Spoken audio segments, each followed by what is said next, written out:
Top of the morning to y'all. Happy Thursday. God bless you all. Thanks for being here. Start up the goal for the best stream. Wait. Oh, there's already a goal. Sorry. Not one goal met. What do we got? No more Epstein wars. Yeah. We're going to look at something. I was looking at this debate, and I was kind of hesitant because I didn't really want to get into it. But now I'm ready. Probably because I had a little interaction with an LDS again on X. And they don't seem to get it. They're not getting it. So we're going to look at it because there's a lot of fundamental issues with Mormonism and LDS. And like every other thing that's not orthodox, you can go metaphysics and all that, but church history, ecclesiology is a killer. You're Protestant, but I love you. Well, I love you too. And I love you so much, I'm asking you to abandon Protestantism and come to orthodoxy. Thanks for being here.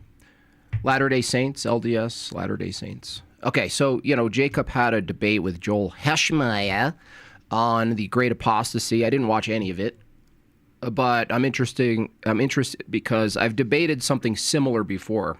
The Great Apostasy as a prompt for a debate is the same debate as is there a true church of Christ? Is Mormonism the true church? And I debated that before. And that particular prompt is perhaps the worst for Mormonism because they truly are, as Jay put it, the prairie muffin Muslims by way of their epistemology and how they adopt some revelatory system and deny it at the same time. They adopt the biblical view, the account of Christ and the apostles, but then they also say, well, it's infallible and we don't know. So, they don't even have, Mormons don't even have access from their own view. They don't really have access, legitimate or trustworthy access to even the story of Christ. Now, they already, have a heretical view on Christology and everything else, but even the story of Christ, they, from their own system, shouldn't have any confidence in it at all. None of it. And the reason is, and we'll get into it, but just to skip a little bit, the reason is because from their view, a great apostasy occurred, and it had to have occurred by the time the apostles were dead, except for John, who's still in Miami right now, according to Mormonism. But even with the John caveat there, that falling away must have happened way before the canon, way before the New Testament was compiled.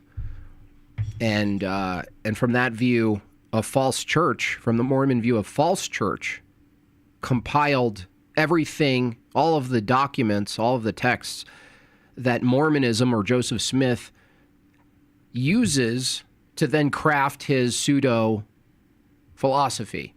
And yet it's crafted on something that he assumes is false. So, like the Muslim, how do you pick and choose which of the scriptures are good and which are bad and which ones work and which ones don't? And they have the same answer, the ones that agree with Prairie Muffin Muhammad. And then you got the Sand Mormons who came first. Same problem, same dilemma. So it's interesting to watch people debate about it because the debate can be ended very quickly based on just the criterion that's missing insofar as them adopting a Christian view at all. Why should you trust a Christian view if it's fundamentally compiled and preserved by a fake church, according to them? Why? The whore of the earth, as they point to it in Nephi, the whore of the earth gave you the Bible? I don't know, dude. It's something, you know. I mean, I'm not saying that something's automatically false because of who gives it to you. But it's not just who has possession of it in this case. You have to hold to even appeal to the Bible that the Bible is guided by God, by the Spirit, by that this mechanism and tradition effectively comes to truth insofar as Scripture is concerned. And yet they're like, yeah, no, that mostly happened for us, but kind of didn't happen. Which is it? Why? Which is it? And you ask them these pointed questions. If anyone who follows me on X, you ask these pointed questions. Did a true church compile a Bible or a false church? You know what the answer I got? Neither, they say. Neither. Who did? Well, people. Are people in a church? Yeah. Are they in a false church or a true church? Neither. It's actually infuriating. I don't know why I give them so much time, honestly. I don't know why I give them any time at all. Anyway. No, who's fighting in the chat? No, let's fight. Let's fight in the chat. Screw it. What do I care? They accuse Christians of following a god of Greek philosophers when they believe literal Platonic doctrines. Yes, yeah. Like they believe that matter itself is eternal, uncreated. Not just eternal, because something can be created and then go into eternality, but no, uncreated, there with God from the beginning, from every beginning that ever happened before all ages. All right.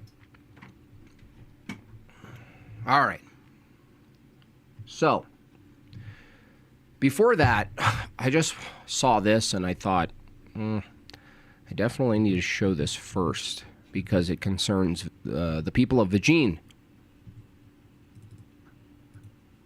The people of Vagine. Wait, that's not it. All right. So this guy, oh boy, this guy. All right. You guys are in for a treat here.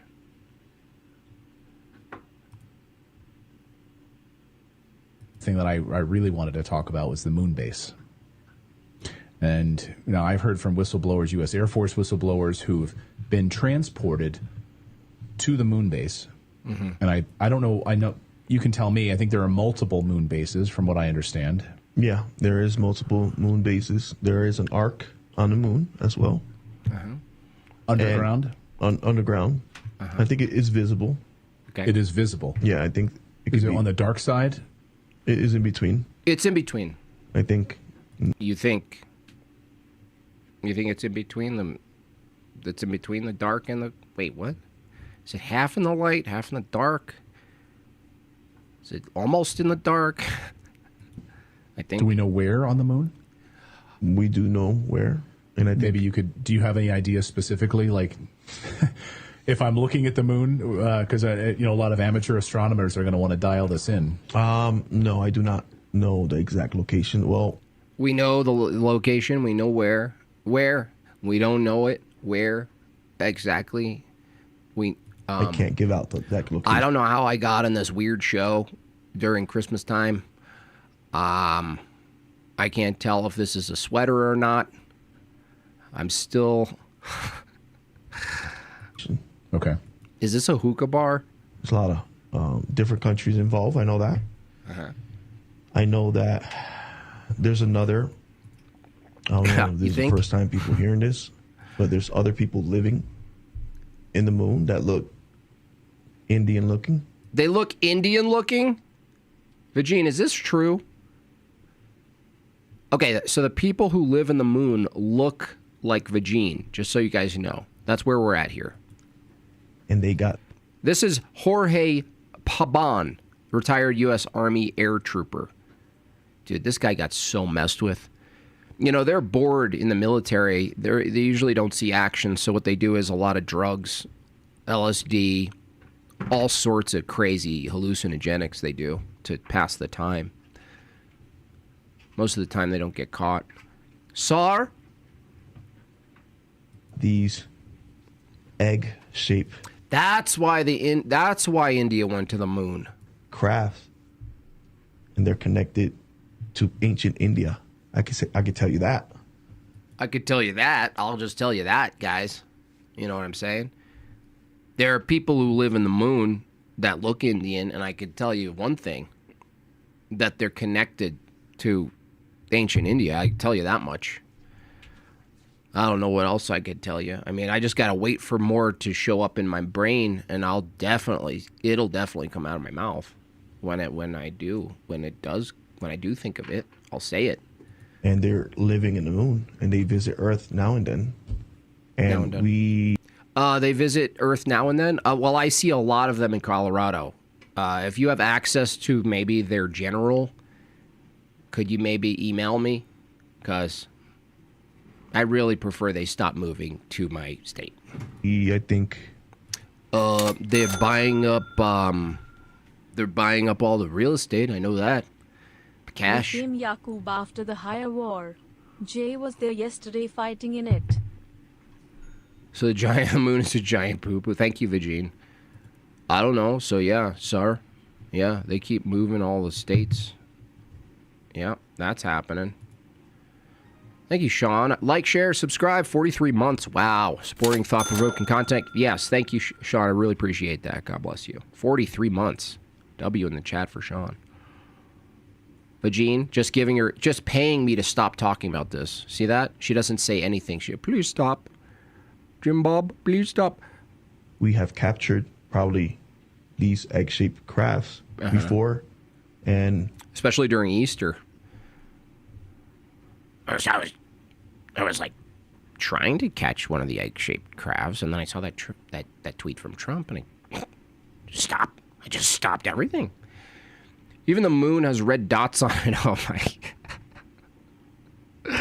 I talked about it way before. Me interacting with a guy. His name is Lovint. And sometimes he picked me up in this egg shape. Craft as well. Okay. You got picked up in an egg-shaped Uber. Got it. And you believe he was an Did he say where to, Sar? ET? I believe he's MT. An MT. A moon terrestrial. Yeah. Right, a moon terrestrial. Wow. And he looks Indian. They look Indian. Yeah. They look Indian in. So he would pick you up in this egg-shaped craft. Is that egg-shaped craft similar to what was recently revealed in So like the Tesla truck, but more curvy? that News Nation report a few months ago? Yes, sir. Almost identical? Yeah, identical. I think, yeah. It looks similar. The Yeah. pilot described that crash retrieval as being overwhelmed. Like, You sure it wasn't your head? You sure it wasn't a reflection of your head? You sure you weren't in your own head? an overwhelming connection spiritually to this thing. Yeah. They're really spiritual people. They're really spiritual people, you guys. Are there moon cows? Is that what you're saying? The people... Okay, so let me get this straight. The people who live in the moon, look Indian, are connected to the Indian race, and they're very spiritual at the moon. When he said this, I saw this morning, and I laughed because... Like, I thought of the audio of this and then cutting to an animation where it's just like sort of like a bunch of Indian-looking pseudo-alien Indian people, and they're just standing on the moon.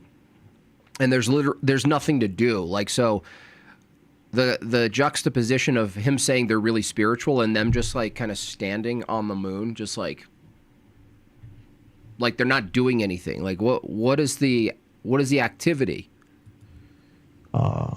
They still moon bagel. have their they're moon bagels. I always knew the Easter Bunny was from India flying a giant egg in the sky. This guy's he doesn't care. He's like, does it matter? Look, you're on a show, what, Redacted Liberty? Honestly, I think I could probably cultivate a little bit more notoriety with Ecclesiological. And maybe if Redacted Liberty is still on, I could probably reach out and be like, hey, let's do this. I'll come to the studio. These guys are curry-pilled. They are curry-pilled, yeah. The moon will be knee deep in shit in about 10 years. Yeah, it's not looking good, Austin. Traditions, they're really spiritual. Like They what? they're way advanced. They're advanced spiritual. So what are they, Gnostic? Gnostic Indian moon creatures? Because they implement the spirituality with technology. Yeah, see? Yeah. Right. So cool. It's so cool. It's so cool. That's so cool. Okay, cool. One of the questions I would ask, I don't know, as the interviewer is, it's a pretty important one. We'll be asking the Mormons as we move forward in the stream. How do you know that? So you were transported to the moon how many times? I remember once. Once. And it was just you individually or with a group of other members A of the group military? of other people. In this egg-shaped craft? No. That's right. In a different craft? It looked like a TR-3B. Okay. This which was the triangular triangular military craft. Okay, do you think maybe your friends... Look, this is what I think happens. I don't know if they cleaned up the military, but as I said, at least from my first hand talking to people who've been in the military for a bit, they're like, dude, if you're in a place where there's nothing happening, in this case, this guy was in the desert, and he told me that, like, they're so bored that they smuggle LSD and other things in, and they go for, like, crazy, like, Humvee rides, completely zooted. I think this guy got pranked by his own friends. Like, he's the dummy who would fall for it, so they're like, dude, what if we do this? What if we take him for a ride and give him something crazy, and then we'll convince him? Because it's like, oh, yeah, no, I had a ride in the egg-shaped one. The guy's like, wait, you had a ride in a vehicle? What was that? And he was like, well, that was the one vehicle I did ride in was a military craft, so not that one. That one was different. This guy looks like Dan Bongino and Wooly Willie from the old Magnet game. He does.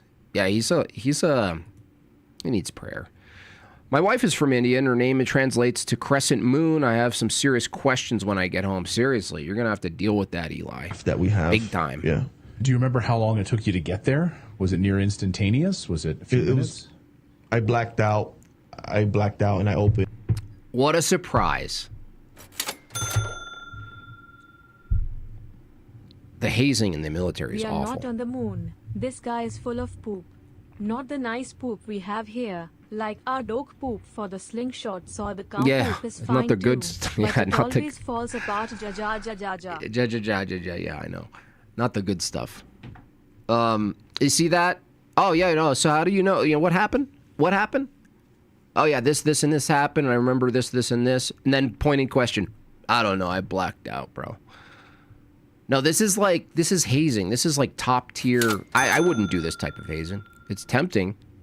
It's like next level punked. Hey Jim Bob, I'm not going to dox them, but I know of a distant cousin who got his entire family in the States and they basically took over a small deli restaurant from the ground up. Yeah. Got to love those indiscriminate subsidies that your That's corrupt right. government hands out like candy. That's Ja right. ja ja ja. Yeah, I think that's happening where I am as well.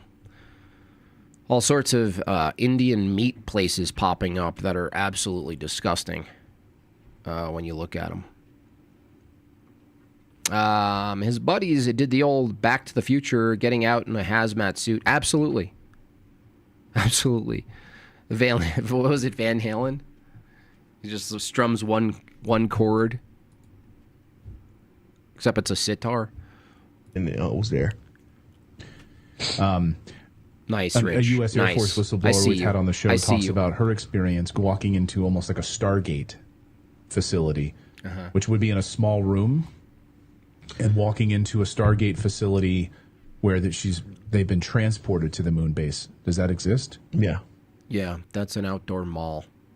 Typically, you see them in Texas. We have We have a river walk that does that. on different bases. We have massive technology that We have massive technology. Even a ship. Wow. Can go through this gate and end up somewhere else. Amazing. This guy needs to get on Tucky ASAP. See, Tucky's doing the wrong thing. He's staying all political. He already got pigeonholed as a conspiracy theorist. If I were him, do you know how amazing it would be? Amazing. If Tucky started getting these types on. Like, people would hate him more. The people who are like, you know, Tucky's done. He's over with. He's lost his marbles.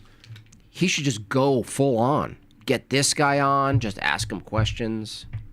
What kind of egg?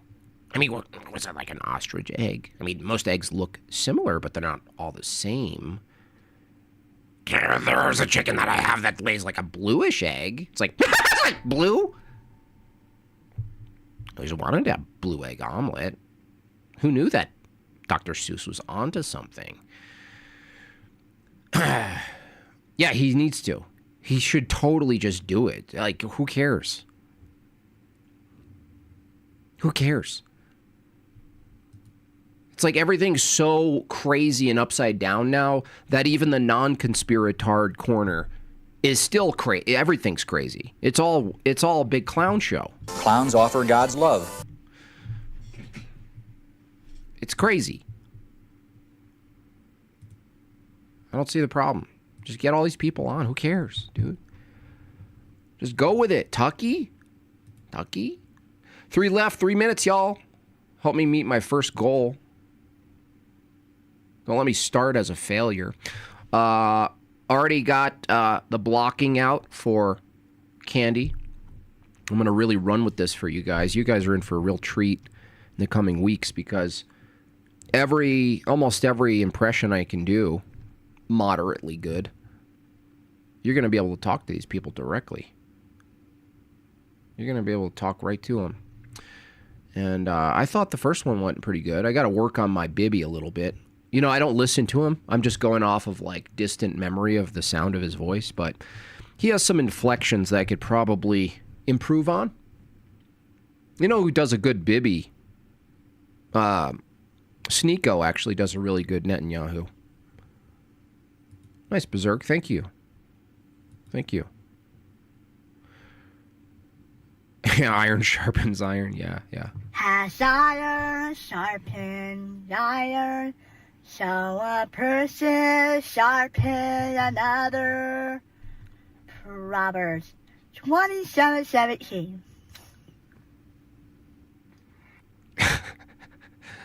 Huh.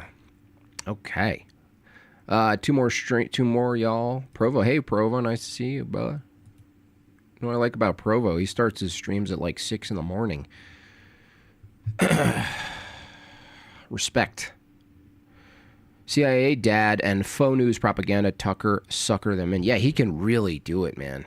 Maybe he is. Maybe he's going a little bit slower, but all of that stuff. Bob Lazar he should have on. Like, he should basically take over what Joe Rogan has done for the last, 15 years.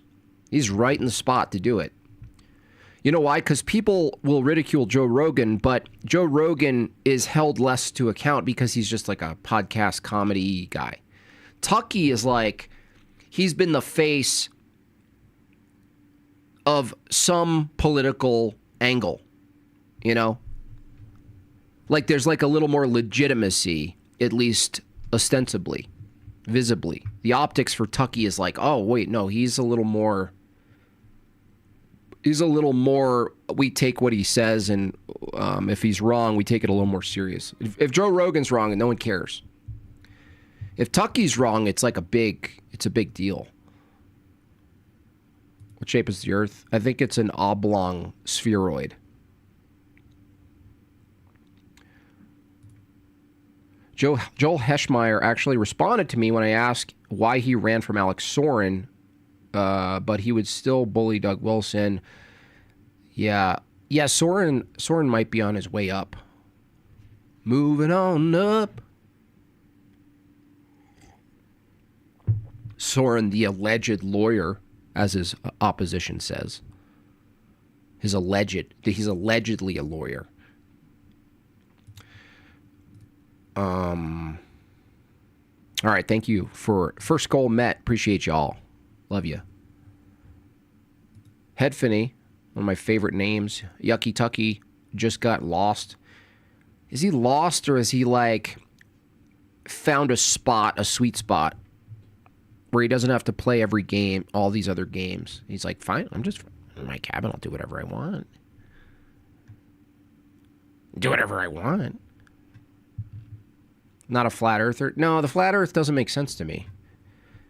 I mean, I was interested in the phenomenon of like the community, and like honestly, some of their proponents, not that they do a good job at making the positive position of flat earth, things like pseudoscience, some of them are really good at pointing out pseudoscience. Like, who's that one dude? Quantum Eraser? I have to credit him because when I just kind of was viewing this sort of like dialectic of flat versus sphere kind of world, someone sent me him, and he did really good, thorough talks on what science is and isn't. And you can have that talk without making a positive position or a negative position on the shape of the earth. Honestly, the shape of something isn't even a scientific endeavor in so far as scientific methodology and theory. It's just figuring out what something is.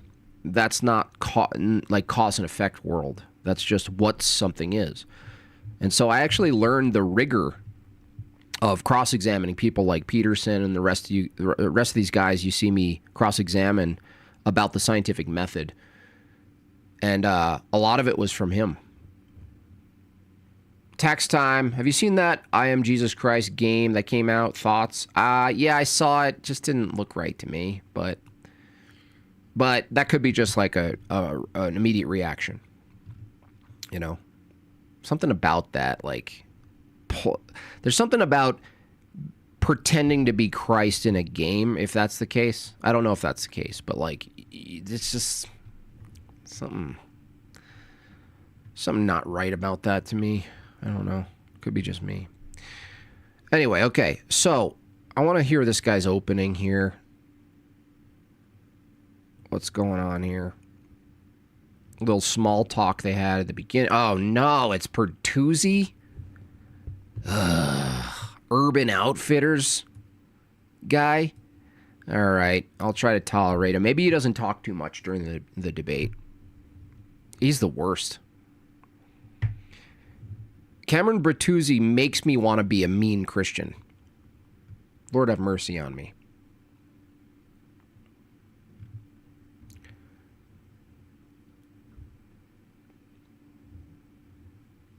Julian, thank you so much. Don't eat the moon pies. Yeah, definitely don't eat the moon pies from India. I mean, from the moon. I mean, wait. Can they claim ownership then? Elgin Bob, you don't even believe the earth is dreidel-shaped? I didn't say that. It could be. It could be. Dreidel, dreidel, dreidel, we made it out of clay. Dreidel, dreidel, dreidel. Oh, stop. You literally off people with chainsaws, bruh. All right. Just reading us. I didn't expect to be treated like dignitaries when we arrived in SLC. The audio guys did the appreciated work of letting this actually be recorded and listened to later. Obviously, Cameron for moderating, Jacob for debating. Who produced this? Now, look, I can't speak much on tech. I have a lot of problems sometimes. It's not as much as Jay. And for the most part, my production value is pretty good. It's getting better, cleaner. But this is uncalled for. This is reprehensible. Guys, get a direct feed into a system that captures the audio so you can, come on. And also, what's wrong with you people? You do a giant debate, right? You bring out rugs. You have rugs. You have rugs? Look, Cameron has a little mic. What's going on, guys? Your wife and kids for giving up of their time. Much ultimate earthly authority. All right, here we claim. go. All right. Perfect. And time starts when I'm pumped. I'm actually pumped for this. I did take one of those, what is it called, Meg Bob? We went to the gym today, and there's like pre-workout stuff where it's like some mix of caffeine and crack or something.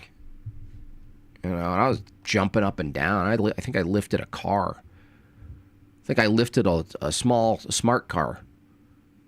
So I still feel a little bit jacked. Maybe it's just that. I mean, who's that excited to listen to Joseph Hansen? Jacob Hansen. When you begin speaking. Okay, cool. Just want to get my stuff set up. Oh, please not. Please have the audio be better, guys.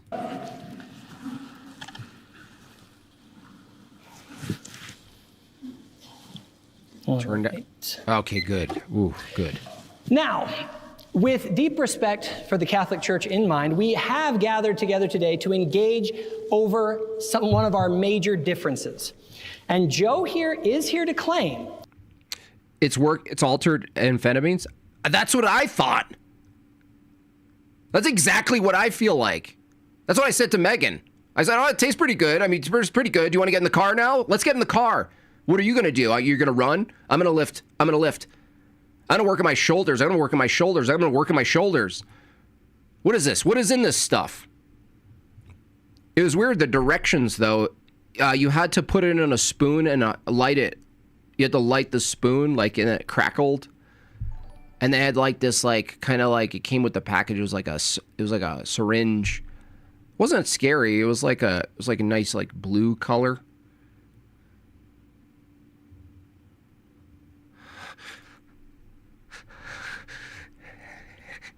Are you guys ready to listen to Jacob Hansen? Are you ready? That the Pope has always sat in the chair of Peter, and therefore all believers in Christ, including Protestants and Orthodox, must submit to the infallible... Keep my bride out of your mouth!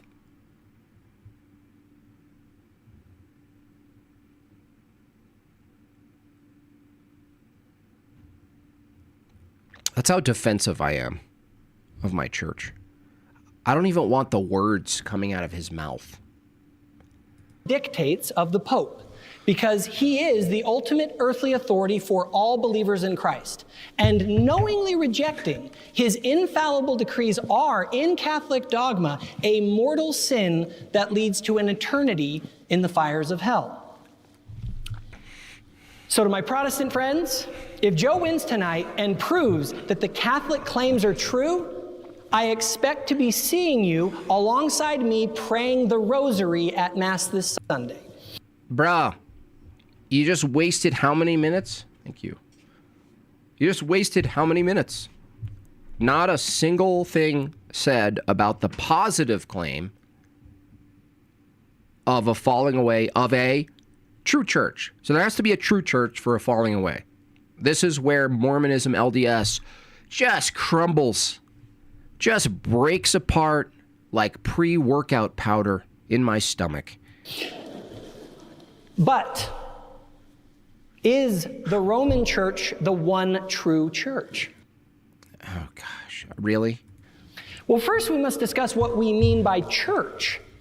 The word church can be used to refer to the body of believers, or it can be used to describe the institution that governs those believers. No, the question of the church is about what's being believed. Nice try, you slimy, slippery little LDS snail. You wiggly little worm. Such a suit. Such a sneak. Remember, tonight's debate is not if the church as a body of believers ever ceased to exist. The church, in the sense of a body of believers, has certainly had a continual existence since the time of Jesus Christ. No.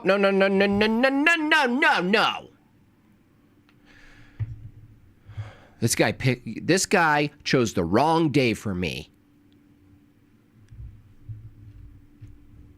No. Hey, Jacob, I hope Joel, I've never watched Joe here, Heschmeyer, but I really hope he doesn't grant any of this. No, Jacob, I know you're listening. Believe in what? Mormons and Orthodox don't believe the same thing. So when you say body of believers, the thing in question is what's being believed. What's the doctrine being believed? And no doubt the Lord's Spirit worked amongst those believers. Let me be clear. Latter-day Saints do not teach that the church as a body of sincere believers was ever lost from the earth. But what about the institutional church? Is there an institutional church on earth today that has continually held the ultimate governing authority and jurisdiction over all the world in the same way that Peter and the other apostles did? Because if no one on earth holds that same authority, then something was lost. No, Jacob.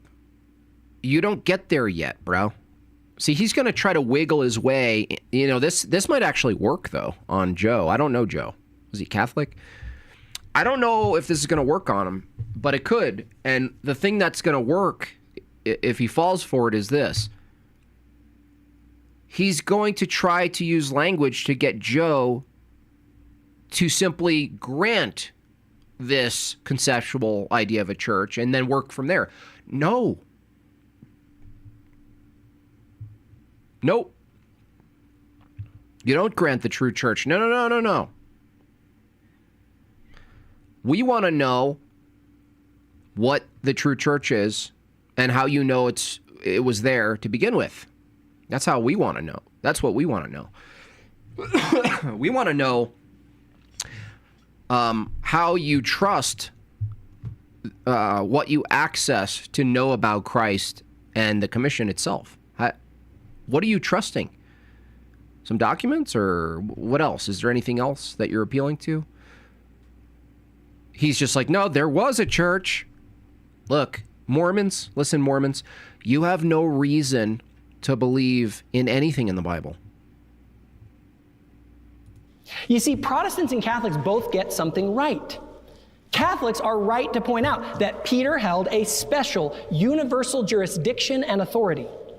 And the Protestants are right to point out that that central authority did not exist after the apostolic era. So in other words, something was lost. See, you won't say what was lost. He's such a sneak. This guy is so greasy. That's exactly right. Yeah, church history, Morris, begins with Joseph Smith. Church history starts with Joseph Smith. That's the beginning of Mormon church history. So what is the Great Apostasy? Yeah, I want you all to write this down.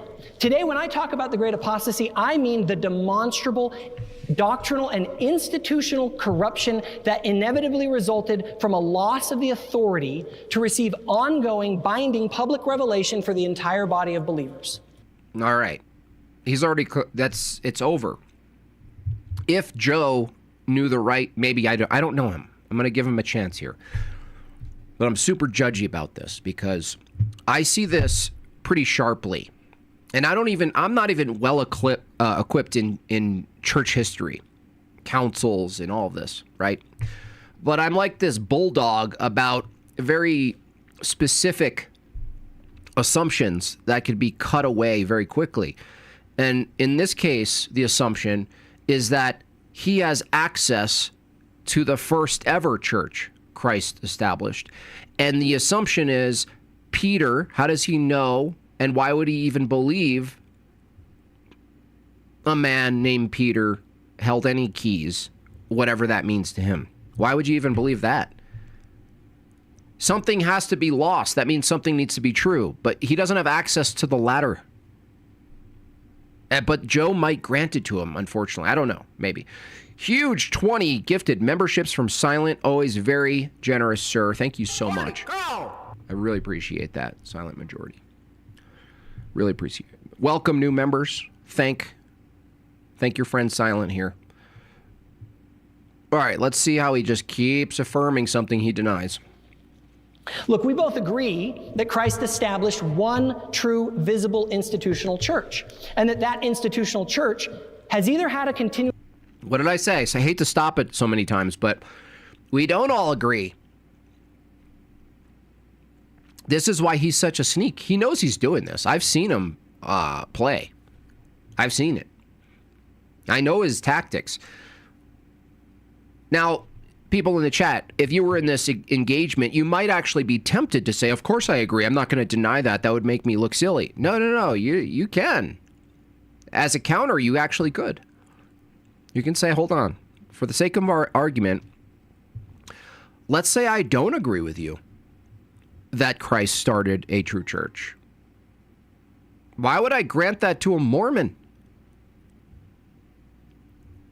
Huh? Why would I even grant that? Mormon moment, when your illiterate prophet gets 4 wives. Yeah, and then the next prophet says that's like heretical or a bad thing. It's like Joseph Smith, it was revealed by God that he can marry a bunch of young chicks. And then the following prophets, presidents, were like, no, that was wrong. God was wrong. Existence, or there was an institutional apostasy. Those are the only 2 options. So here's what a Roman Catholic like Joe must do to win tonight's debate.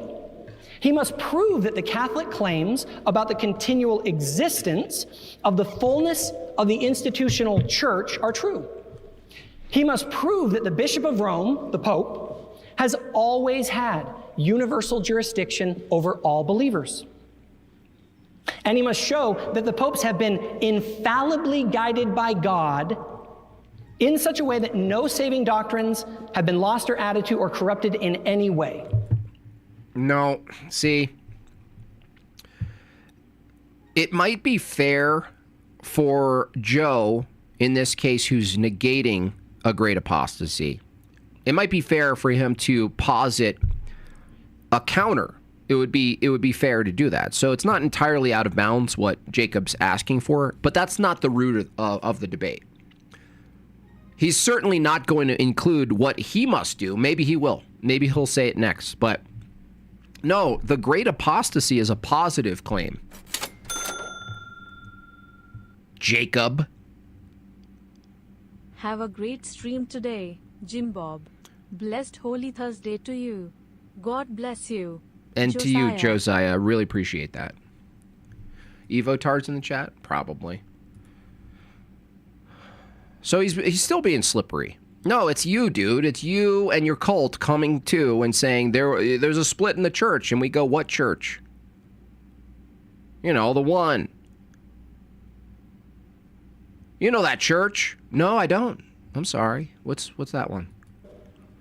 Good luck. On the other hand, all I have to do is show it that the history clearly demonstrates. And it demonstrates 2 things. First, that nobody, including the bishops in Rome, thought that the local bishops in Rome had ultimate infallible authority over the church in the times before Constantine.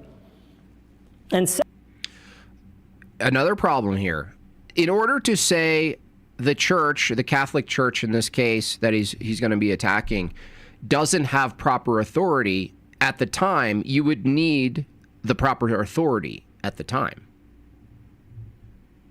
So it's like it's just like it's a losing position from a Christian view to say that there's a time when Christ's Great Commission failed and the church, the bride, went into a coma and is waiting 1,600 plus years or whatever for Joseph Smith to bring out his gold-plated defibrillator.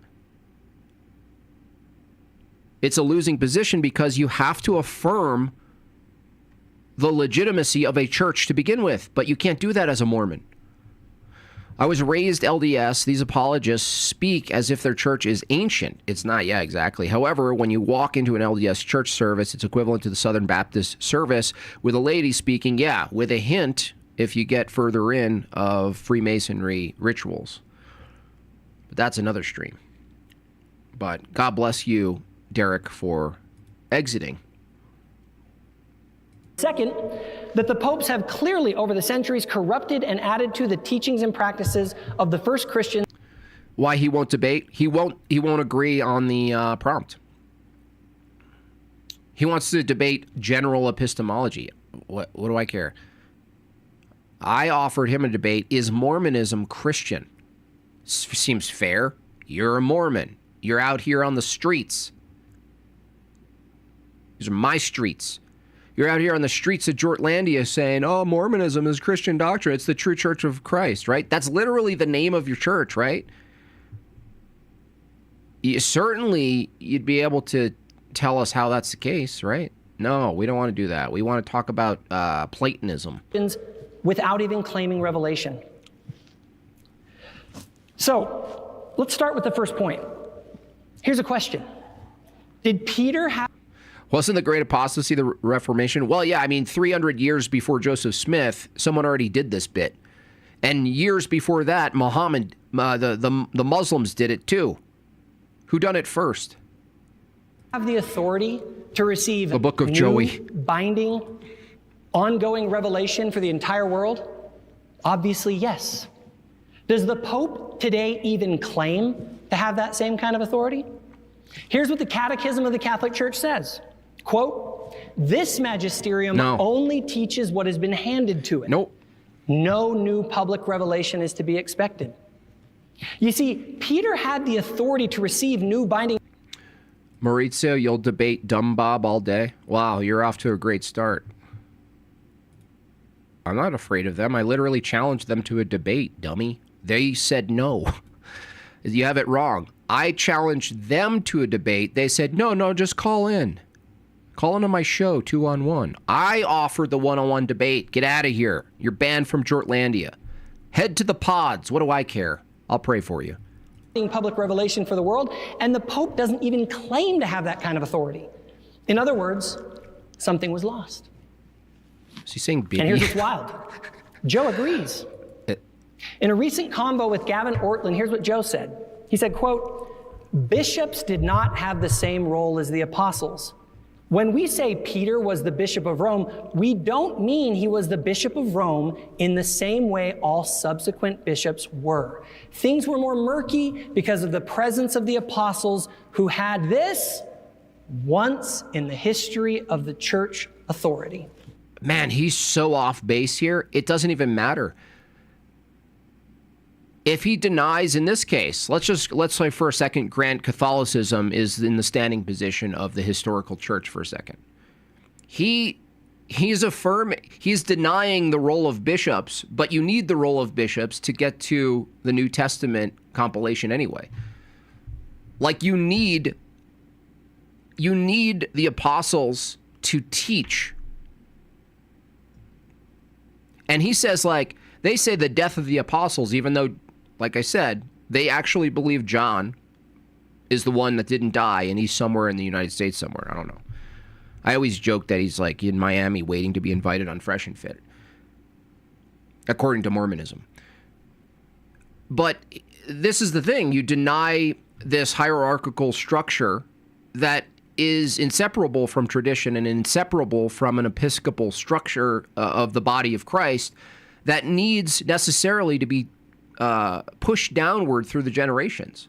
Otherwise, what is teaching? They have their own versions. They literally skip the bishop part and just say, we have, like anyone who's elected the president of Mormonism is by definition, analytically, a prophet. And he's critiquing, in this case, Catholicism for having an assumed succession of authority.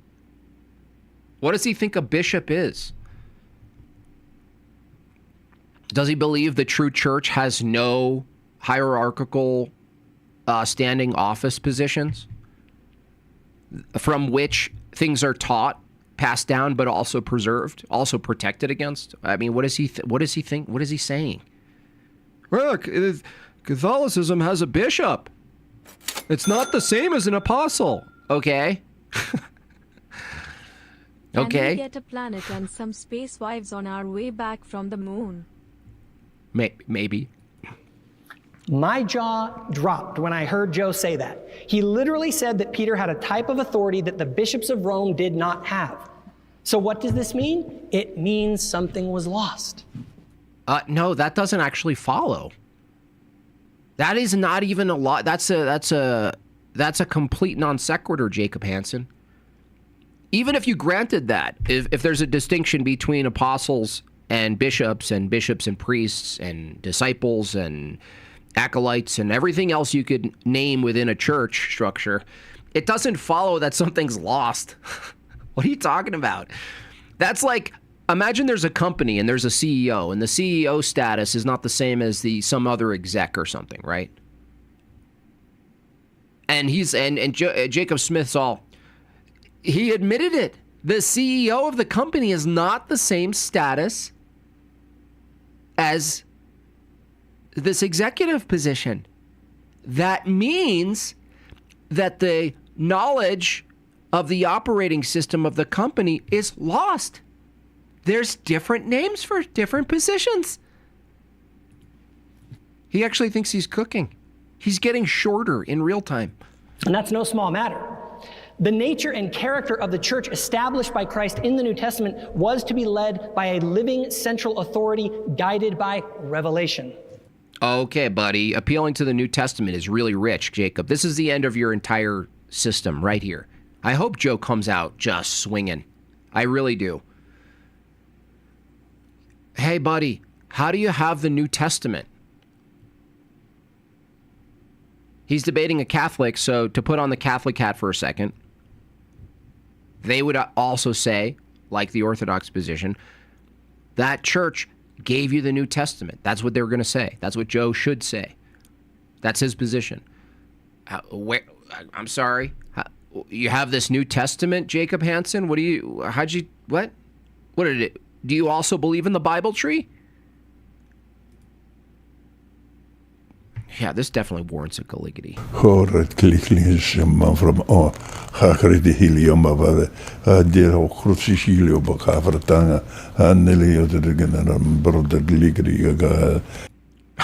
know, he doesn't know better. He thinks he's on like a tour or something. He's like, I'm on a tour. I'm on a tour. Thank you for the $5 y'all. 2 minutes, 3 minutes, 4 left. Not one goal met. Having a prophet leading the people of God through revelation is the biblical ecclesiastical pattern found in both the Old and the New Testaments. Amos 3:7 says, "Surely the Lord God will do nothing, but he revealeth his secret unto his servants, the prophets." It is simply a matter of historical fact that there was no clear centralized leader with universal jurisdiction in the early Christian movement after the apostles. What you had was local authorities. It's so bad. But no central universal authority that acted as the ultimate adjudicator. In other words, you no longer had the church. You had the... Here's the problem with this position. According to Jacob Smith, I'm going to call him Jacob Smith. According to Jacob Smith, it never existed anyway. Like, that's another angle here. It never existed. You tell me, Jacob Smith, you tell me how you know a true church ever existed. You're arguing one existed and then it fell into apostasy. Yeah, that's one angle, but I'm sorry. To say that, you need to start with that there's a true church. You can't do that. I mean, this is such a killer defeater for Mormonism. There's a lot. You can do metaphysics. You could get into their crappy Christology and absent nature of God and whatever. But when it gets to this, like for normies, it's like even better. It's more palatable to say, oh, wait, how does a Mormon know there was ever a true church? How would you even know that, dude? Ask this guy. Like, don't harass him, but he's on X. Ask him. Everyone ask this guy, if there was an apostasy, you have to say that there was a true church such that you can have a falling away from a true church. How do you know the first part? Jacob Smith. The churches in an institutional sense. And in those churches, local authorities, the bishops, had no one higher than themselves to adjudicate final decisions. All of us have to ask, what model better fits the historical data? Joe's model that says that the bishop in Rome held universal jurisdiction and was the ultimate infallible adjudicator for all believers, God bless or you. the model that essentially all historians see, which is that while the local bishop of Rome was, and he was, a very prominent bishop, he was not the ultimate infallible adjudicator for all believers. Who was? Now, he might have something here in a counter if Catholics hold that there's a single man who's infallible, which is different than saying the church, the body, the spiritual, metaphysical, operational church itself is infallible, as opposed to individuals. That might be an angle, but it's still irrelevant, by the way, because he holds the same position. I mean, he holds a position that Scripture is fallible. That's Jacob's position. So he's like, if I can point out one fallible man in the Catholic system, then it's a great apostasy. And you're like, you could never have not a great apostasy based on that standard, Jacob. Now, I claim a model that is essentially what all historians see, including honest Catholics, which is that while the local bishop in Rome was a very prominent bishop, he never claimed universal jurisdiction in the early church because he and everyone else knew that he had only local authority. Now, for example, why does no one until long after Constantine actually come out and just say that the Roman bishop is the ultimate authority anywhere? You can say the same about Joseph Smith, being that you think he's eternally uncreated and existed in some form. This guy, the nerve of this guy. Why didn't anyone throughout all of church history, including the actual prophets of the Bible, say there's going to be an apostasy and then Joseph Smith's going to come along? Dude, this guy is such a weasel. He actually has the nerve to present that on his opposition. Hey, why didn't this actually... Oh, yeah, we can ask the same thing. Why is it that 2,000 years go by of holy tradition, preservation of the faith delivered, consistency with the previous prophets up into the last? Why is that all consistent and none of them say, and by the way, even though Christ started a great commission that'll never fall, it's going to go to sleep into a coma, and the bride of Christ is going to be asleep until she gets kissed by Joseph Smith and brought back to life. None of that is anywhere, dude. You little weasel. For anywhere except for Rome? Why did the Roman bishop... This guy that's all he does. Why did this? When you walk into a Mormon temple, you feel the presence of Jacob growing more mushroom than in the basement. Yeah.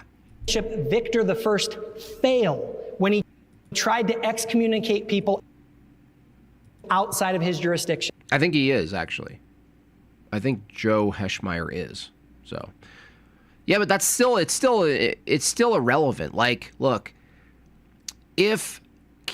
in this case, if he proves Catholicism to be flawed, it still doesn't get him to an apostasy. Because in order to say there's an apostasy, you need the first church. So is he saying Catholicism is the first church and then it went wrong? Well, then he's in the same problem. Epistemically, he's in the same problem. Over and over again. Same problem. This guy. Thank you. Is that what happens when someone is seen by all as the ultimate authority? Yes, it is. Also, surely in the early church, when the church needed to call its great ecumenical councils of local bishops to decide the binding doctrine for all believers, the ultimate authority, the Bishop of Rome, surely he would be the one calling the council, right? Wrong. He's so broken-minded. He thinks proving papism wrong. Like if you undermine the papacy, then what? What? No, that's not how this works, Jacob. Logic doesn't work with LDS because the Spirit, quote, has told them it's true. Yeah, like Muslims. I've seen it many times when I talk to my brothers. I even showed them the apostolic succession list, and they said, that's cool. Yeah. No, I deal with all of my debates with Mormons, even the ones that ended in somewhat of like a amicable conversation afterward. There's something, it's not intellectual. There's something that they're like, yeah, no, I see that's a problem. I see that. But anyway, I got some really holy verklempt. I've got chest tingles. I think I took pre-workout powder. Not only did the Bishop of Rome not call or preside over essentially any of the first major councils, the emperor did. Keep that in mind. He is. Yeah, I know, Jeremy. In the case of Constantinople too, the Bishop of Rome was entirely against the council. Is that what you would expect if Christians understood him to be the ultimate authority in the church? Also, during the great doctrinal disputes and heresies of the 2nd century, the Bishop of Rome should... I'm sorry, heresies? You guys have that in Mormonism? be the one that everyone... That's rich. Now, that's rich. That's another question I asked in a debate. I asked a Mormon, do heresies exist? Just simple, flat out simple. Sesame Street style. Hey, Mormon child, do heresies exist? For final judgment. But they don't do that. In the age of heresy of the 2nd century, the Roman bishop is treated just as another prominent bishop. He doesn't know what he's talking about. With nothing more than local authority. He's just making an argument against the structure of Catholicism historically. That's it. So why did the Bishop of Rome eventually start claiming they had universal jurisdiction and infallibility? This is so stupid because in order for him to use this argument to say there was an apostasy, he has to say, in this case, that the Catholic Church was the true church.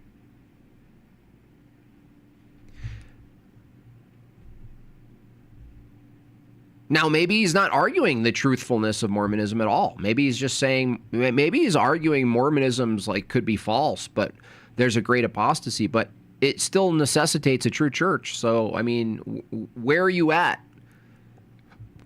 In fact, this is if he could successfully undermine Catholicism by adequately showing some type of falling away from a trueness, it doesn't default to Mormonism. Actually, it defaults to Orthodoxy, if anything. Well, think about it. Is it really a coincidence that the Roman bishop in the capital of the empire just happened to become the ultimate authority in that empire? He doesn't know what he's talking about. You see, the nature of empires is to centralize control and power. So it's not a coincidence when Christianity was adopted by the Roman Empire that the Roman bishops began over time expanding their claims of jurisdiction, authority, and political power. So it's not about an apostasy. It's about you don't like the methodology of terrestrial expansion. Okay, buddy. Eventually, the Roman Church began to claim that they were the ultimate spiritual and secular authority on earth. And this power grab was rightly rejected by the Eastern churches and their bishops, and it split the church in two in what is known as the Great Schism. Also, let's do a quick thought experiment. I want you to imagine for a moment that I was writing about the history of Catholicism during the last 300 years. Can you imagine how weird it would be?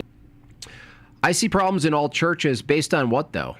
You need an authority. You can't be the authority, right, to see problems? If you see a problem in a church or some proclaimed church, you're actually saying that there's a true church in order to see the problems of fake churches, right? The question isn't whether or not some churches have some things right or offer something that could be true.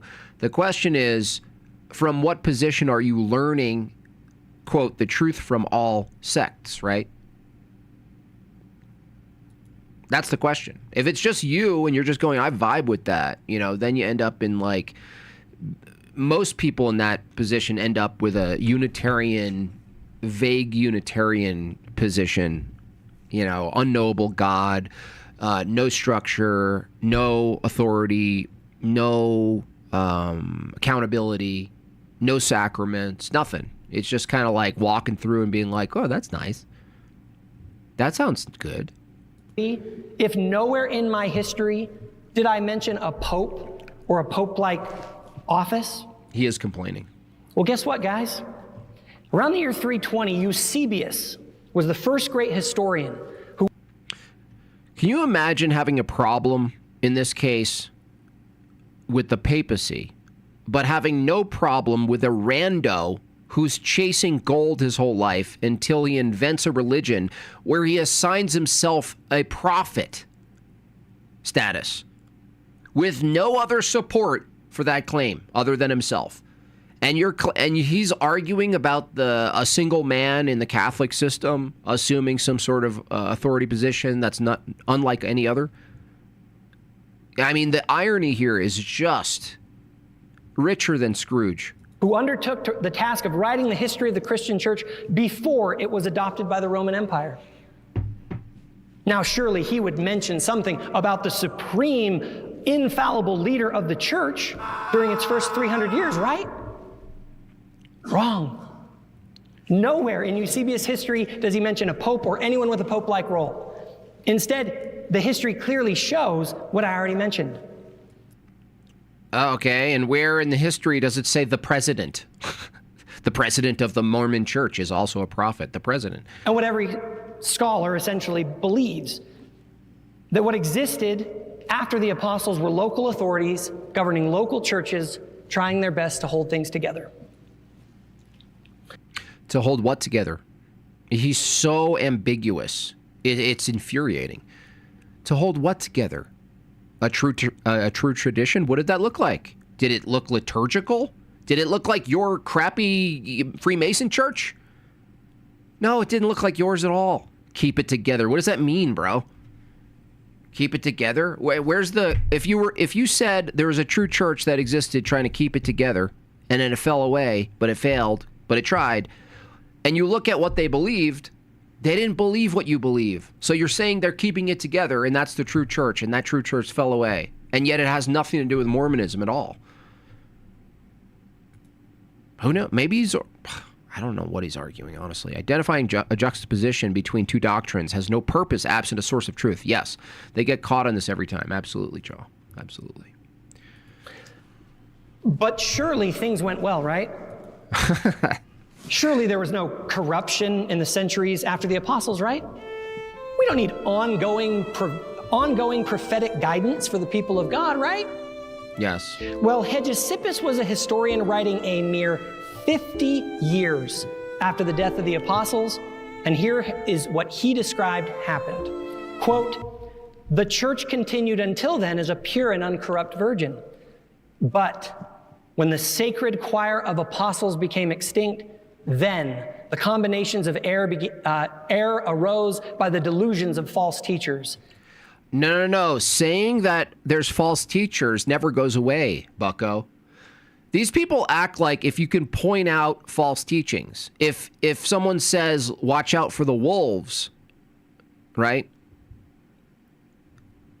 That doesn't go away. That exists today. You are a wolf. These people act like pointing to people in history that pointed to the threats, where the church is vulnerable to wolves. Pointing that out, which then follows with what? Years and years of fighting heresy effectively, by the way. He's like, no, there's false teachers. It's like the ginger guy yesterday. He's like, Christianity has a big problem. There's people who disagree. That's literally his argument. And there were people of there are heretics. There are groups of people who move away from the true teaching. Therefore, the church fell away. Yeah, he just conceded. He did. He doesn't know it, though. He doesn't know it. He doesn't think when he talks. As there were none of the apostles left. These also henceforth attempted without shame to preach their false doctrine against the gospel of truth. That's the end of it. But how could this happen? Well, just read the Bible. The Gospels were the good news. The letters were largely the bad news. They were the apostles constantly writing to push back against error in the church in its earliest days. Paul says, I'm astonished that you're so quickly turning to a different gospel. Jude says that certain people have crept into the church, unnoticed, ungodly people who pervert the grace of our God. Yeah. You see, the apostles were the... Yeah, that's not falling away, dude. That's the opposite. That's the end, right? You just conceded that in order for there to be heretics and wolves that dress up and come in to these communities, we still have that today, by the way.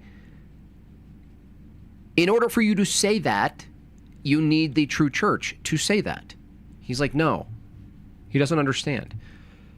He has no idea. He's making absolutely 100%. 100%. Bulwark against creeping apostasy. But as the earliest historian pointed out, once the sacred choir of apostles were gone, error began to creep in. So why should I believe Joe Heschmeyer over Paul and the very first historians writing just after the actual events? I mean, go study the history of the papacy, guys. Study the history of indulgences, the murders, the orgies, the greed, the incest, the torture, the sacrilege, and all of the other atrocities committed by the popes and the papacy. Even if you granted all of it, it's even the opposition, Joe here, who's a Catholic, even if he granted all of it, it still doesn't establish an apostasy. Now, Joe will admit that the popes did commit all sorts of atrocities, horrible atrocities, but then he'll say with a straight face that it's impossible that these same heretics could have ever corrupted the doctrine. Keep in mind that Joe will claim that the Catholic Church is the church of the first century. But are we really going to pretend that the first century taught the bodily assumption of Mary, or praying to saints, or icon veneration, or papal infallibility, or indulgences, or that the Roman bishop had universal jurisdiction? Why is it that these uniquely Catholic doctrines are not found in the early church? Are you serious, bro? Did he just say that out loud too? Okay, so look, the term Mormon is not in the title, so, who knows? Maybe I'm just expecting him to defend Mormonism because Mormonism is the one making the claim of the apostasy if he's not holding some other previous Reformation view that something fell away and needed to be resuscitated.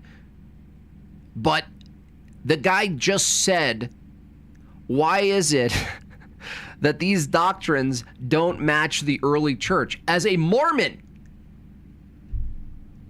he said that.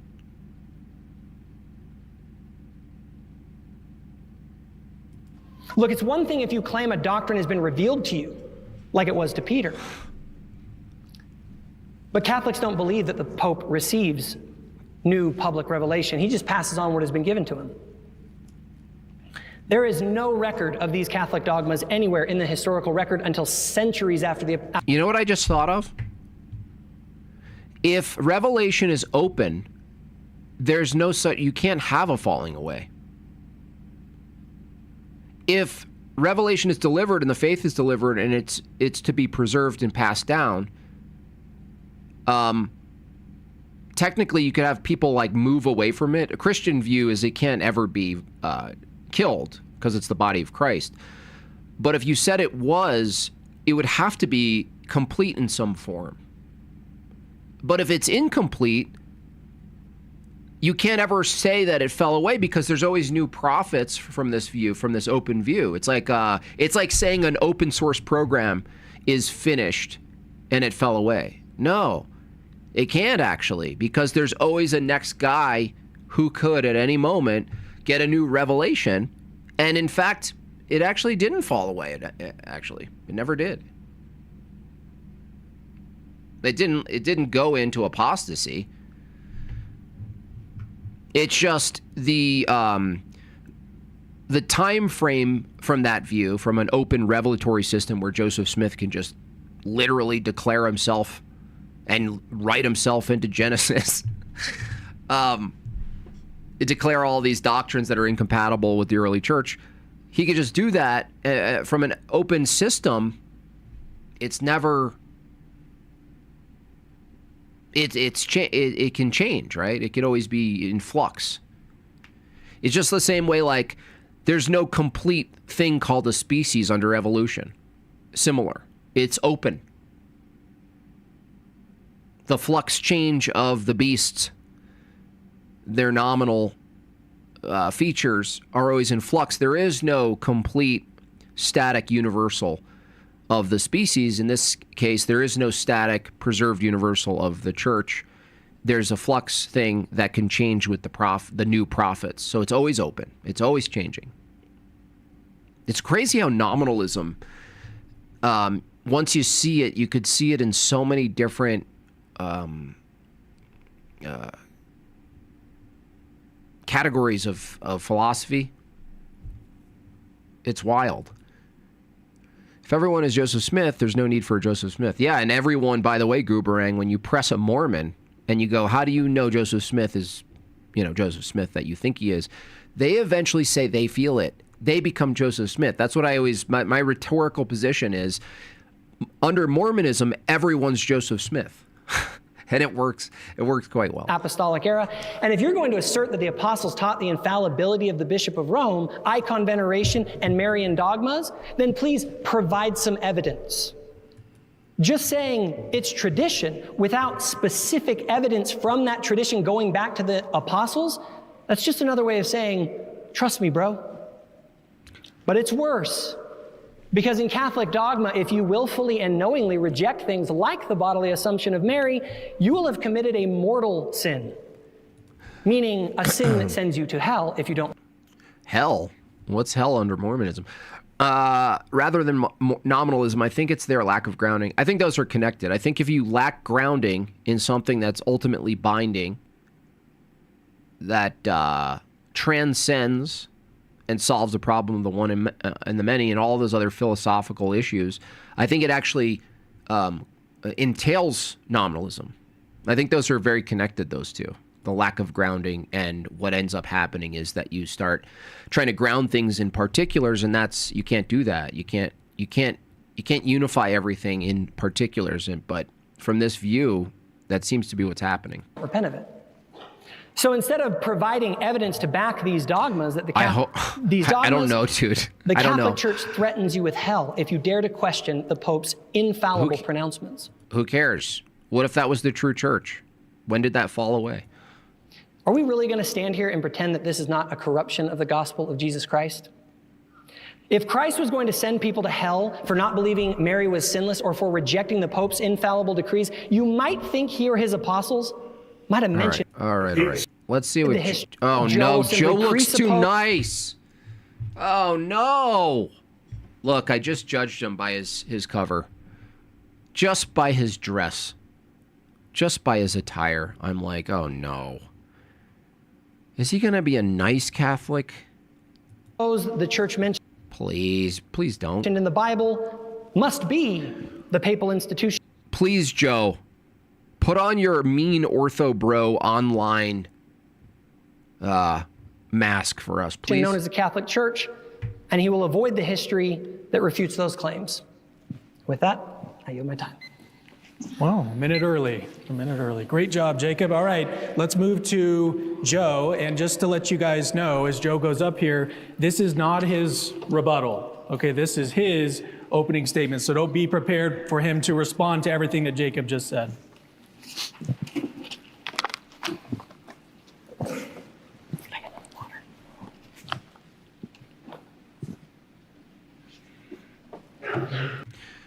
Are you even aware how much money is being put into the Mormon BS missions? Yeah, I wish that was the same case with Orthodoxy.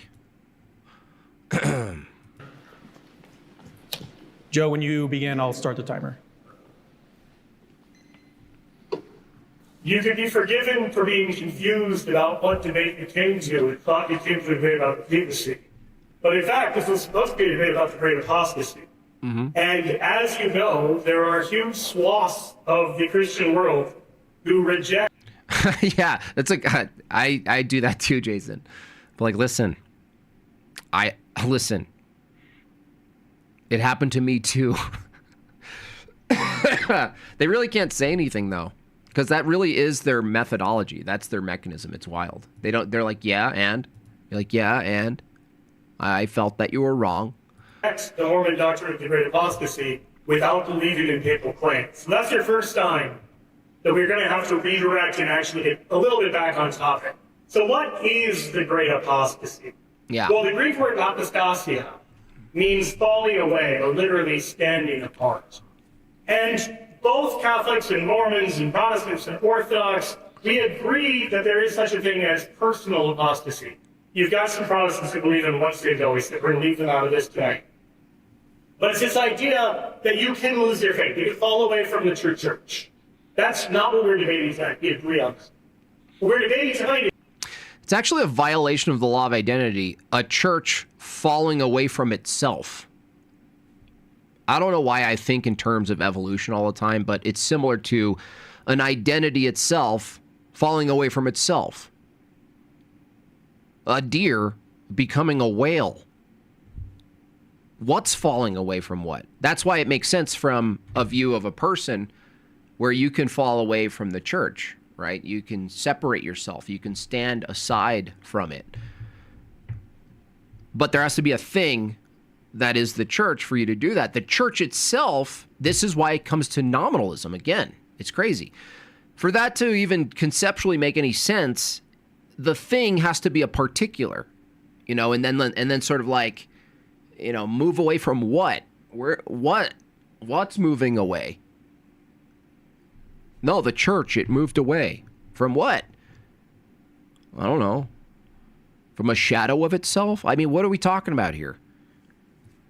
Is whether the church itself, founded by Jesus Christ, the visible institutional church that he and I both agree is founded by Christ in the New Testament. It really is. It's crazy. It never occurred to me this way. Like, it never occurred to me to think of it this way. To say an apostasy is there's a true church that's standing and it falls away, but what it means to be apostate is to fall away from that thing.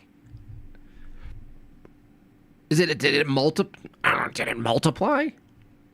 Was it like a simulation church? Is it control C, control V situation? It's like it's a copy and paste church. Whether that fell into a universal apostasy, that the whole church is gone, institutionally gone.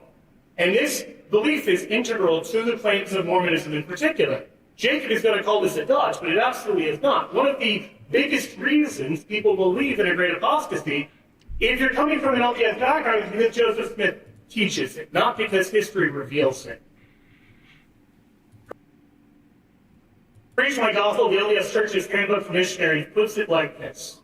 A universal apostasy occurred following the death of Jesus Christ and his 3 minutes, 5 to go on this goal, guys. 3 minutes. Don't leave the Jortlandian king hanging. Apostles. If there had been no apostasy, there would have been no need of a restoration. We agree on that. They would argue, yeah, it's still an identity problem, right? That they would argue that the church fell away from the truth, but the church is the pillar of truth. So the pillar fell away from the pillars fell away from the truth. It's like, you can't. Still, yeah, it's just crazy. It's a real. You have to split the identity. It's like you have to split the. It's like a personality split. It's weird because now that I look at it, it's so obvious. But it never occurred to me that identity problem never occurred to me before in this entire thing. And I've been looking at Mormonism for 3 years now, looking at these types of claims. If the Great Apostasy didn't happen, Mormonism is false. On the flip side, if the Great Apostasy did happen, Catholicism is false. So neither of us are going to prove our respective religious tradition tonight, but we are going to try to disprove one another. I hope that makes sense. So if the Catholic side wins, Mormonism's false. If the Mormon side wins, Catholicism's false. It's not actually my job as the negative in this to prove that the Roman Church is the one true church and papal infallibility. None of that's there. It's a debate about whether or not the Great Apostasy happens. Good job. And Good that's job. what I'm going to debate. Good job, Joe. Jacob, I invite you to debate that as well. So, let's get into the particular Mormon iterations of the Great Apostasy. Right? There are a couple of versions of it. So Joseph Smith in 1832 wrote his autobiography, and in it, he said that between the ages of 12 and 15, he realized from searching the scriptures that the various churches on earth had all apostatized from the true and living faith, and there was no society or denomination that was built upon the gospel of Jesus Christ as recorded in the New Testament. That's the claim. That's what he means. And notice, this happens between 12 to 15, and it's not from any special revelation. He went to derive his conclusion from searching the scriptures. Then at age 16, he says he's praying again, and the Lord opened the heavens upon him, and he saw the Lord. A few years later, he gives a dramatically different version of events. It's hard to actually square with his original one. In the version that's part of Mormon canon in the Pearl of Great Price, is no longer from searching the scriptures that he comes to believe in the Great Apostasy. Quite the contrary. Now he's 16, and now he doesn't just see the Lord. He sees two personages, Heavenly Father and Jesus Christ. And then he asks him, and I quote, "Which of all the sects were right? For at this time it had never entered into my heart that all were wrong." So here at 16, he doesn't believe in the Great Apostasy until Heavenly Father and Jesus Christ tell him, join none of them, for they were all wrong. And the personage who addressed me said that all their creeds were an abomination in his sight. That's why Eastern Orthodoxy is superior. True Catholicism and other sects in Christianity are in flux. Yeah, and historically, there's only really two that you could look at, Scott. That's like if you're inquiring and you're like, well, listen, everything that's modern right now is throwing me for a loop. Like I'm seeking, I want to know. When you go into history, there's really only two options the further you go back. And then, so from there, you look at like, well, okay, well, is there a holy tradition that's established and maintained, not just through the Bible, but through doctrinal continuity? This is a good little bit to look at, right? Everyone should have this. Any of the changes in dogma, and you look at, well, if there's a true church, the one that's true would be necessarily closer to Christ and the apostles, and anything that's split from that and invented new things, they have to argue the distinction between innovation and development or something like this, and whether or not they're coherent and can be defended. I mean, that's where you're at. But none of the alternatives even have a chance. That those professors were all corrupt. That's what we're debating. Not, do you think the Pope had universal jurisdiction? The question is, are all of the creeds of pre-Mormon Christianity abominations? And the church set up by Jesus Christ wiped off the face of the earth. So whichever version of the Joseph Smith story you choose to accept or whichever you're inclined towards, the conclusion would be the same. Christian churches are all false, the professing Christians are all corrupt, and he even says the hearts of all the Christians are far from God. Perhaps then, I would suggest that it's not surprising that this belief system is one of the reasons many Christians don't regard Mormonism as part of Christianity. As BYU's Merrill Gibbons says, Mormons insist on the need for a gospel restoration. Did he say Gibbons? But then feel the sting of being excluded from the fold of Christendom they have just dismissed as irredeemably apostate. Like, if you regard all the Christians on earth as apostates, don't be shocked if they don't say, come join our club. So whatever else it means, the general apostasy certainly means that after death, the apostles' priesthood authority, including the keys to direct and receive revelation to the church, he said no. Is taken from the... He already said no. Now here, the story again seems a bit confusing. Some LDS official publications will claim that men corrupted the principles of the gospel and made unauthorized changes in church organization and priesthood ordinances. And that it was because of this widespread apostasy that the Lord withdrew the authority of the priesthood from the earth.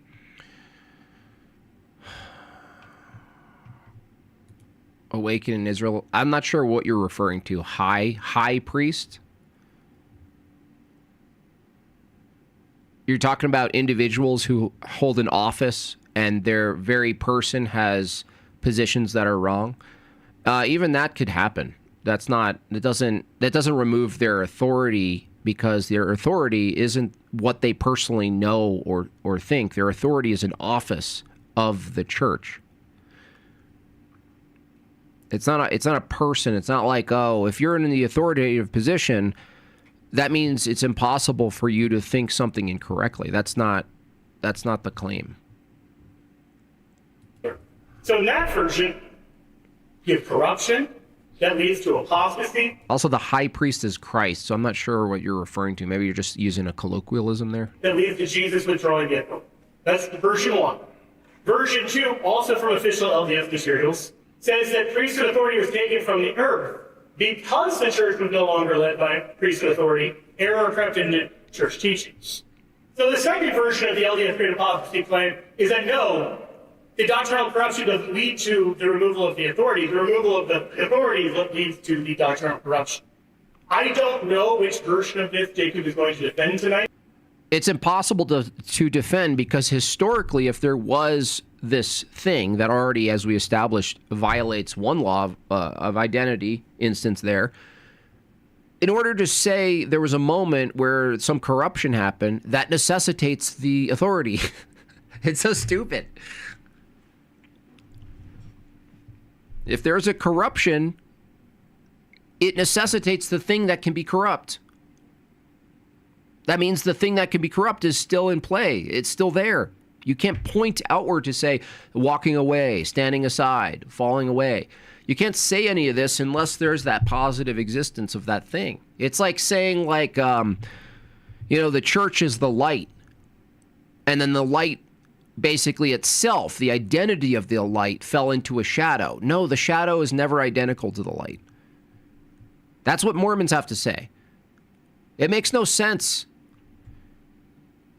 It's the fact that there is a light allows for heresies to exist and people to fall away and false doctrines and false teachers and wolves. That's what allows for it. That's the only way to make sense of it. The light can't become the shadow. Because he largely didn't talk about it at all. But either way, the story's a bit murky, but that's what I want to interrogate. Are those claims true? Because Neil, we're going to watch that because this is already boring me. I mean, I think Joe's doing fine. He's being a little wordy with it, I think, but that's me. I'm a lower tier. I use lower tier language to communicate things. I think that main thing to communicate to the audience is simply this. One, which he did effectively, which is telling the audience that Jacob Hansen is not even engaging with the topic, whether or not there's an apostasy, not whether or not he thinks Catholicism is the authority. It's irrelevant. So he did that. But the thing is, with this stuff, it's just really simple. In order to say there's an apostasy from Jacob Hansen's view, which is LDS, you have to be able to point to a true church, and they can't do that from a Mormon view. That's it. That's really simple. Super simple. Jason, do you know when it was? If someone, I could bring that up. I would love to listen to that. It's going to be, maybe there's a back and forth here. Hold on. That's a rebuttal. That's a rebuttal. And we'll see. Oh, now we have to listen to Cameron. Hi, guys. This is Cameron Bertuzzi. I'm starting a new app. Starting a great new app, but I need your guys' help. I need your help on this.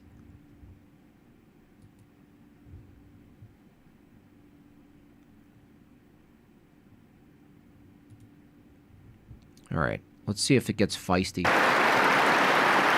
Conversation. It is not rude for them to interrupt and say, hey, you're not answering the question, right? That person is in charge of their time. Jacob only has 15 minutes. Joe only has 15 minutes. With that out of the way, let's go ahead and begin. Okay, and it's all questions, right? Like questions. No statements, only questions. Yes. Okay, wanted to make sure that. Okay, so,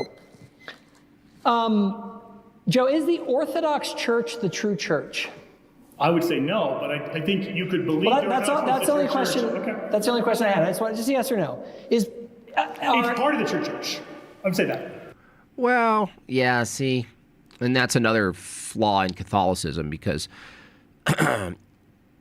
if the church is in parts, but one part is wrong, it's like saying you have a wrong arm. Or it's like the arm is wrong, the body of Christ is whole, but the arm is wrong, but it's still a part of the body. And then also the arm does have the correct and valid sacraments, but it's like the arm, it's still the arm, but it's corroded or something like that. Whereas Orthodoxy says no, we don't do this split stuff. Anyway, that's irrelevant to this, but it's kind of funny that Jacob asked this question when pointing to the true church is the defeater against him. Anyone who claims the true church, he can't have a claim to the true church. Part of the true church. Okay. So the true church doesn't require the papacy? The papacy is at the head of the church. The Orthodox, by means of valid apostolic succession, are in a fractured union with the Pope. And I think they would even acknowledge. But do you have the church if you don't have the papacy? You have the fullness of the church in the Catholic Church. So we would say they are true churches. We would not say that of Protestant denominations. So the church is the church is the body of believers? No. What do you mean by the church then? Yeah, so Ignatius talks about this in 107, that the church at the local level involves the bishop. If you don't have the trifold structure, bishop, presbyter, deacon, you don't have a true church. That's what he says to the Ephesians. So because they have valid apostolic succession, the Orthodox and also the Coptics have true churches at the local level, at the universal. It's just a charity from the Catholic side to give you the seeds. Oh, the Sedevacanists rode back to reunion. Yeah, you can't though. You can't have a reunion of opposing dogmas. It doesn't. There's no such thing. Universal level, the papacy is necessary. So to have the fullness of the church, you have to have the ultimate infallible adjudicating authority for the church to have the fullness? Well, you have to have the Pope. You can get into questions of jurisdiction and all of that. So if that was lost, you wouldn't have the fullness of the church? You wouldn't, the jurisdiction or the papacy? This is such a stupid argument anyway. Even if Jacob successfully undermines the papacy, he loses too. The question isn't whether or not Catholicism is true. The question is there an apostasy? And if so, there needs to be something that's true. So, like, if Jacob gets him into trouble, right, and the true identity of the church is unknowable or whatever, ambiguous, nebulous, it's actually worse for Jacob. In fact, Joe may be feeling like he has to defend Catholicism, and you don't. And this is something I learned watching Andrew, that I had my own problems with, where every point that I thought was wrong, I would be baited into like correcting it or trying to push against it. And when you watch Andrew, he doesn't fall for that. He can grant a bunch of things. He'll grant things you don't need to push back on because they're irrelevant to the angle of attack. So Joe could actually just kind of be less sort of like, oh no, Catholicism's in trouble. It doesn't matter in this debate. In fact, Catholicism being in trouble could actually aid you in this debate. You know what I mean? But I get it. You want to represent your theology and what you believe to be the true church and hold a strong position and defend it, even though it's a red herring in this case. The universal jurisdiction that the Pope holds. If you didn't have the Pope, would you have the fullness of the church? If you didn't have the papacy, you wouldn't have the fullness of the church from a Catholic perspective. Cool. So, you said this, quote, if the papacy isn't of apostolic origin, then we should reject the Catholic Church. Do you still hold to that view? If the papacy isn't of apostolic origin? Yeah. Mm-hmm. Okay, so then if that were the case, could you point me to the true church? I would go Orthodox. It's amazing how he doesn't understand that all Joe has to do in this entire debate, if you guys ever debate this, whoever you are, whatever, for whatever reason you're debating this with a Mormon or someone who thinks there's a reformation or some sort of like defibrillated bride of Christ, you just ask them the same question. That's so funny. It's so ironic that Jacob is asking Joe here, well, can you point to the true church? No, that's what you need to do. Yeah, that's what you need to do, dummy. I don't think Joe got this, though. I don't think he understands this, that's how much of a softball this is right now. He's kind of like pressured. He feels like he's being interrogated. It's a cross-examination. But please, we'll probably skip a little and get to Joe, but I hope the first question is, for an apostasy to happen, there needs to be a true church, right? And he goes, oh, yeah, definitely. Okay, what's that? Probably Orthodox. Very cool. So would you have the fullness of the church? If I didn't believe in the papacy? That's right, Austin. That's right. I'm not a Catholic. Yeah. So you wouldn't have. You had said that you don't have the fullness of the church. Rewind without a few the papacy, seconds. Which to me sounds like the Pope holds. If you didn't have the Pope, would you have the fullness of the church? If you didn't have the papacy, you wouldn't have the fullness of the church from a Catholic perspective. So. You said this, quote, if the papacy isn't of apostolic origin, then we should reject the Catholic Church. Do you still hold to that view? If the papacy isn't of apostolic origin? Yeah. Mm-hmm. Okay, so then if that were the case, could you point me to the true church? I would go Orthodox or maybe Coptic, but probably Orthodox. Very cool. So would you have the fullness of the church? If I didn't believe in the papacy? It sounds like you're posing a counterfactual where I'm not a Catholic. Yeah. So you wouldn't have. You had said that you don't have the fullness of the church without the papacy, which to me sounds like essentially what Latter-day Saints are claiming when we claim. Yeah, you just make Joey Smith more than the papacy. That the fullness of the church was lost, but that there still was a body of believers. How is that different from what I'm saying? Yeah. So we would say you wouldn't need to have like a new prophet come along and restart Jesus' church if you were Orthodox and didn't believe in the papacy. Maybe I'm misunderstanding your question. But yeah, I was saying before, you were asking if I believe in the papacy as a Catholic, and I said yeah. That's another thing. People like, oh, if there's a true church, why are there so many schisms? That necessitates a true church to say there's a schism. Yeah, but no, I'm saying, is it essential to have the fullness of the church? Because if you don't have the fullness of the church, you need something to be restored, correct? If you don't have the fullness of the church, you should be in full communion with the church. He's literally saying the arguments that I would to destroy him right now. He's literally doing it to Joe. It's just wild. This is wild. Talk about no self-awareness. But we would say there's still like if it was missing, just real quick, if there was no pope, would we need a pope to have the fullness of the church? Yeah, that's why we have a conclave. We had that happen recently.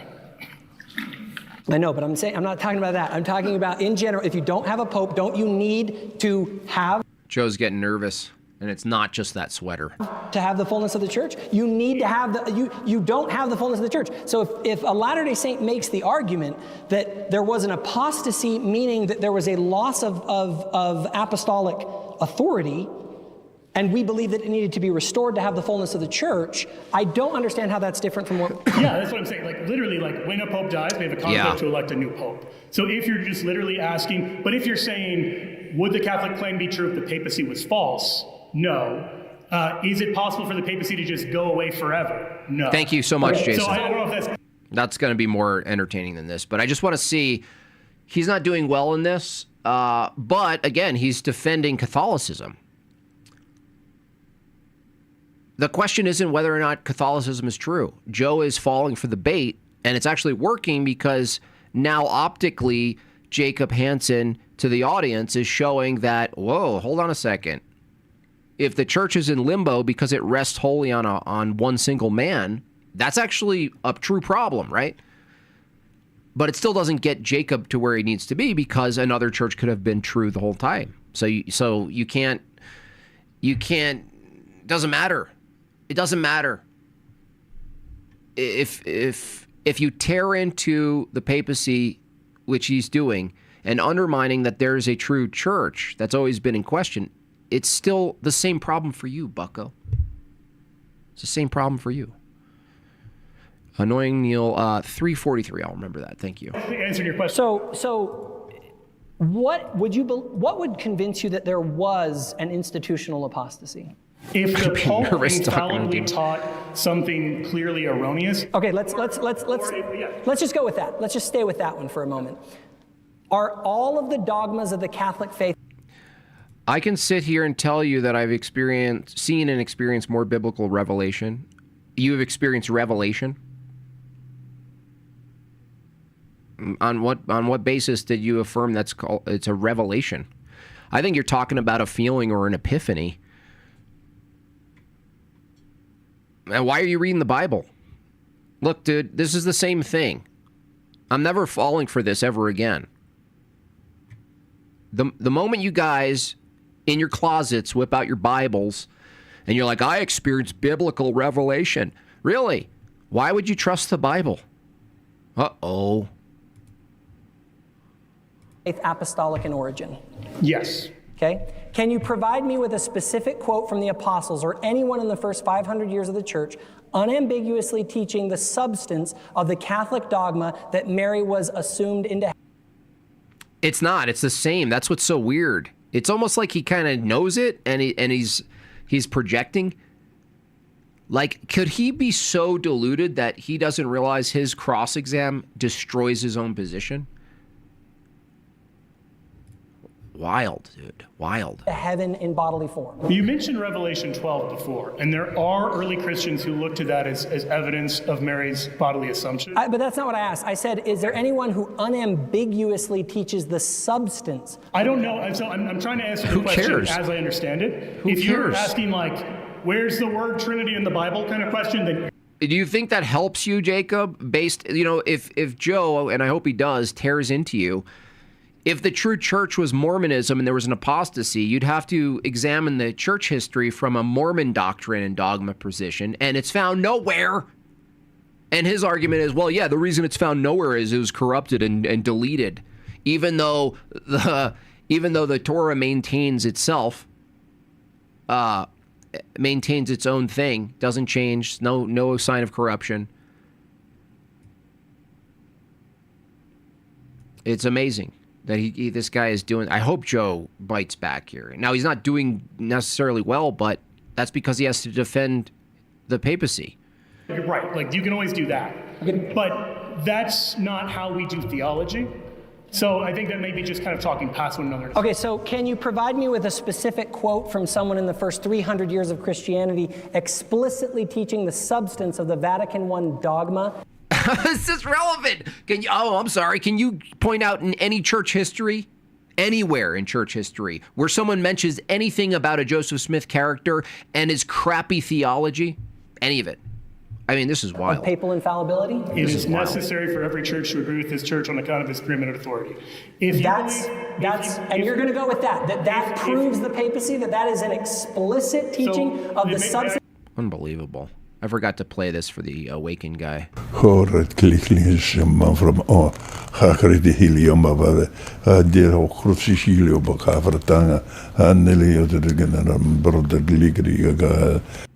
It really got me there, Bob. You didn't answer the question, though. Notice how I kind of did get you because you didn't answer the question.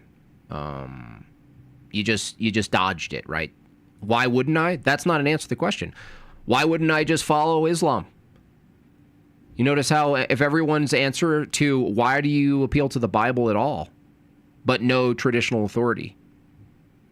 Why? Why not appeal to Islam? Why don't you read Islam, the Quran, and get the same feelings or whatever? It's the same system. By the way, that's the same system Mormons use. Awaken. All of the things that you felt. Oh, you're cessationalist. Oh, you're speaking in tongues. You felt something. Yeah, that's what Mormons believe. And when I ask you a strict question, why trust the Bible? Why wouldn't I is your answer. Yeah, nice work. Great work. May I finish the answer? I wanted to follow up with that question. Yeah, I just want to clarify that you're saying that statement explicitly let's see teaches how Joe the does. substance of the Vatican. Very tedious office. Oh, I think that in that letter? Yeah. Constitutional apostasy as defined by the Church. When do you claim the Catholic Church began? the current iteration in about 9. I'm trying to. Yeah, he's asking a question. Oh, okay. Oh, no. Yeah, I'm sorry. Well, I guess. Well, but I have to understand what you're asking. I'm asking. You just told me that the Catholic Church began in 1965, which is. Dude, come on, Joe. Like, come on, dude. Why are you talking about Catholicism? All right, he failed. Poor guy failed. He failed. Just like you guys are failing right now. 2 out of 10. Was it a bad day for you guys? What, you guys didn't take pre-workout powder or something? Huh? What's happening? What's happening? Yeah, he can't. He's stuck in it. He doesn't understand. He's like, oh, I have to put on a good face of Catholicism. You don't need to, dude. You can, in your cross-examination, Joe, you can just say Catholicism's false for the sake of it, because that's what your opponent thinks anyway. Good. Man, stop. It's just like a disservice, too, because he gave you the layup. He gave you an open hoop. And you're like, oh, do you think Catholicism started? Who cares? He has to tell you when the true church started and what it is. If it's not Catholic, if it's not Orthodoxy, he's the one who has to tell you what it is, Joe. Joe. He believes this. I don't believe this. It's just like a basic, this is the difference between debating, being a debater, and being someone who's like a sort of like a theological educator, a communicator. Debating's different. Say something funny. I've been saying something funny this whole time, Giovanni. It's like having you been watching the gosh darn stream. It's like open your eyes. Deposit for Jordan Knox.